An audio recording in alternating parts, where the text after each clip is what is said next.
సంతోషం ఈరోజు ఈ జిల్లా మహానాడులో మీ అందరినీ ఈ వేదిక సందర్భంగా కలుసుకోవటం. మీ అందరికీ తెలిసిందే, తెలుగుదేశం పార్టీ మహానుభావుడు స్వర్గీయ ఎన్టీ రామారావు గారు స్థాపించిన పార్టీ. ఆ రోజు ఈ పార్టీ కూడు గుడ్డ నీడ అనే నిదానంతో ఈ పార్టీ ప్రారంభించడం జరిగింది. అనేక ఒడిదుడుకులు కూడా పార్టీ అనేక సందర్భాల్లో 1985లో కానీ అనేక సందర్భాల్లో ఈ పార్టీ అనేక ఒడిదుడుకుల్ని చూడటం జరిగింది. అయితే ఎన్టీ రామారావు గారి జయంతి సందర్భంగా ప్రతి సంవత్సరం మహానాడుని మనం జరుపుకుంటున్నాం. ఈ సందర్భంగా ఈ సంవత్సరం ప్రతి కాన్స్టిట్యున్సీలో మహానాడులు పెట్టి ఆ కాన్స్టిట్యున్సీ సమస్యలని, ప్రజా సమస్యలని జిల్లా మహానాడుకు పంపించమని, జిల్లా మహానాడులో అవన్నీ డిస్కస్ చేసి వాటన్నిటినీ రాష్ట్ర మహానాడుకు పంపిస్తే రేపు కడపలో జరగబోయే 27, 28, 29 3 రోజుల్లో జరగబోయే మహానాడులో ఆ సమస్యలన్నీ డిస్కస్ చేసి ఆ ప్రతిపాదనలన్నింటికి అటు కార్యకర్తలకు సంబంధించిన, పార్టీకి సంబంధించినవి కానీ లేదా ప్రజా సమస్యలు కానీ వీటిని ప్రస్తావించి కొన్ని నిర్ణయాలు చేసి ప్రభుత్వానికి పంపాల్సిన ప్రతిపాదనలు ప్రభుత్వానికి పంపించి అవి సాల్వ్ అయ్యేటట్టుగా, అదేవిధంగా పార్టీకి సంబంధించిన పార్టీ కార్యకర్తలకి వాళ్ళ శ్రేయస్సు దృష్ట్యా వాళ్ళకి ఏమేం చేయాలి, వాళ్ళని ఎలా ఆదుకోవాలి.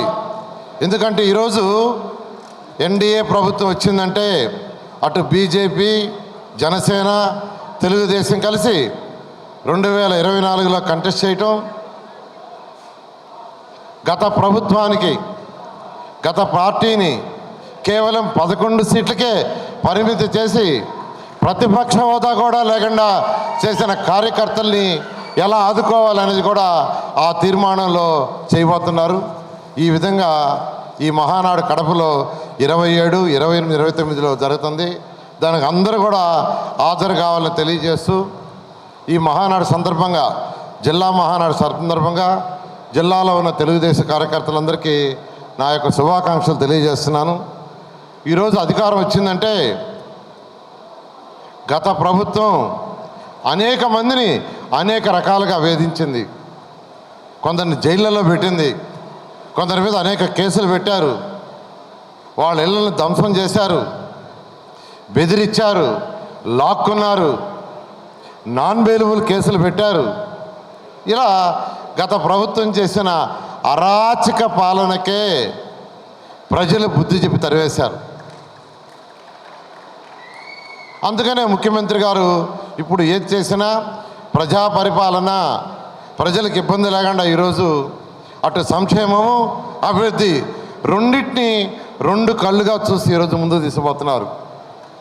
4,000 చేస్తామన్నారు, రాగానే 4,000 చేశారు.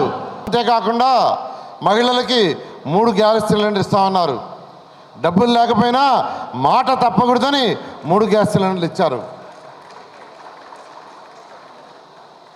ఆ రోజు ఎన్టీ రామారావు కూడు గుడ్డ నీడ అనే నిదానం స్టార్ట్ చేస్తే కూడు ప్రతి ఒక్కరికి చక్కని తిండి ఉండాలని 2014-19లో అన్నా క్యాంటీన్స్ 204 అన్నా క్యాంటీన్స్ని కేవలం 5 రూపాయలకి చక్కటి భోజనం పెట్టేట్టుగా చేస్తే దాన్ని గత ప్రభుత్వం మూసేసింది. ప్రజలుగా మాట ఇచ్చాం, మాట తప్పకూడదని ముఖ్యమంత్రి గారు వాటన్నింటి ప్రారంభించడం జరిగింది. అదేవిధంగా మేనిఫెస్టోలో పెట్టిన తల్లికి వందనం కార్యక్రమం, ఎంతమంది పిల్లలుంటే అంతమందికి 15,000 ఇస్తామని మాట చెప్పడం జరిగింది.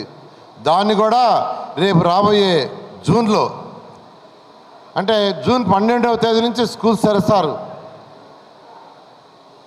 ఈ అకాడమిక్ ఇయర్లోనే ఇవ్వాలనే ఉద్దేశంతో జూన్ నెలలో స్కూల్స్ తెరిసే లోపల తల్లికి వందనం కార్యక్రమంలో ఎంతమంది పిల్లలుంటే అంతమందికి ముఖ్యమంత్రి గారు ఈరోజు ఇవ్వబోతున్నారు.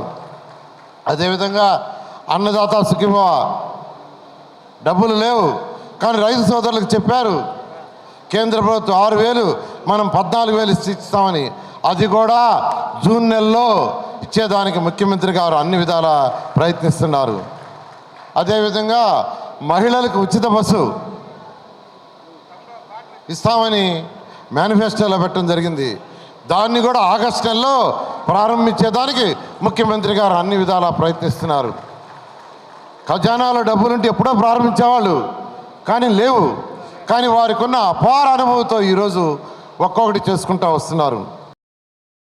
మరెన్నో వీడియోల కోసం మా ఛానల్ ని సబ్స్క్రైబ్ చేసుకుని పక్కనే ఉన్న బెల్ ఐకాన్ ని క్లిక్ చేసి యాక్టివేట్ చేసుకోండి.